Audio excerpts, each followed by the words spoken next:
বিশিষ্ট সাংবাদিক দৈনিক জয় জয়দিন পত্রিকার সাবেক সম্পাদক শফিক রেহমানকে পল্টন থানার একটি মামলায় গ্রেফতার করেছে ঢাকা মহানগর গোয়েন্দা পুলিশ।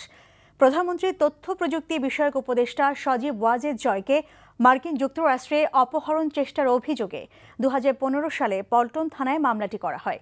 শনিবার সকালে ওই মামলায় তাকে গ্রেফতার দেখিয়ে ডিবি কার্যালয়ে নেওয়া হয়। দুপুরে তাকে আদালতে হাজির করা হবে। রিপোর্ট করছেন আরিফুর রহমান।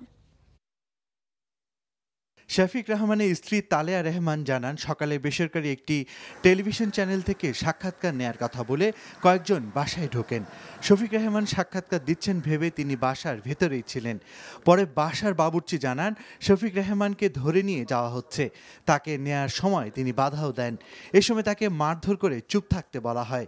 শফিক তখন নিচে নামছে, তো তখনই ওরা বলেছে আমরা ডিবি অফিস থেকে ওই কাজের লোককে, আমার বাবুর্চিকে, আর যখন নিয়ে যাচ্ছে তখন আমার গার্ড রেখেছে যে ওদের একজনের গায়ে ডিবি লেখা আছে। অত্যন্ত দুঃখের বিষয় যে ডিবি কোনো সিস্টেমের অভাবের জন্য দুঃখ প্রকাশ করছি।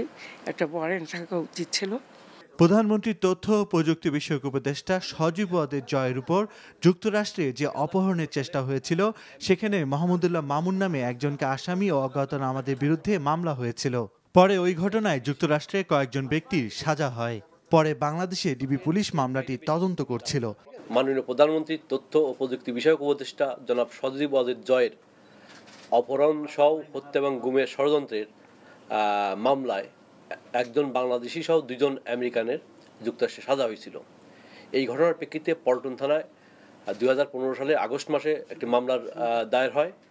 ওই মামলা তদন্ত করতে যেয়ে তদন্তকারী কর্মকর্তা দেখেন যে 2013 সালে জনাব শফিক রেহমান সহ আরও একজন আমেরিকায় যেয়ে তাদের সাথে এই ষড়যন্ত্রে অংশ নেন। এই তদন্তের প্রেক্ষিতে পরবর্তীতে ঢাকা মেট্রোপলিটন পুলিশের ডিবি পুলিশ কর্তৃক জনাব শফিক রহমানকে আজকে গ্রেপ্তার করা হয়েছে। শফিক রহমান বিএনপি নীতি নির্ধারক পর্যায়ের একজন বুদ্ধিজীবী হিসেবে পরিচিত। সাংবাদিক শফিক রহমান বিএনপিপন্থী থিঙ্ক ট্যাঙ্ক গ্রুপ G9 এর সঙ্গে যুক্ত। 80-র দশকে স্বৈরতান্ত্রিক সরকারের বিরুদ্ধে লেখালেখির জন্য প্রায় 6 বছর লন্ডনে নির্বাসিত ছিলেন। Arifur Rahman, NTV news, Dhaka.